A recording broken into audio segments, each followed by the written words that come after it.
Assalamu alaikum wa rahmatullahi wa barakatuh. Alhamdulillah. Tuzani hadithi yorunaku ni kumukutu gwa Jamaat Media. Ngaba tuli mu kisibo insha Allah tujja kubeera nga tukwata ku kisibo kyennyini insha Allah.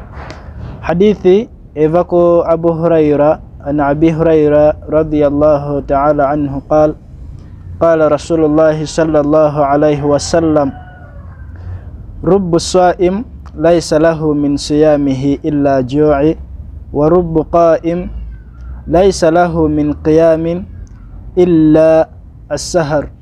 Haditheno amakuru gayo hadithi yavako Abi Huraira na sahaba agamba nti agamba mbaka wa Allah sallallahu alayhi wa sallam nti rubbu sa'im banji basibye oba banji bagenda kusiba naye nga laysa lahu min siyamihi nga tebagenda kufuna mu kusiba kwabwe illa ju'i okujjako enjala.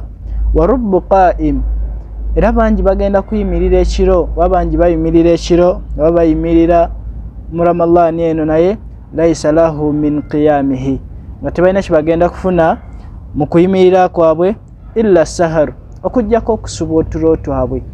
Ki ekituleetera ebyo?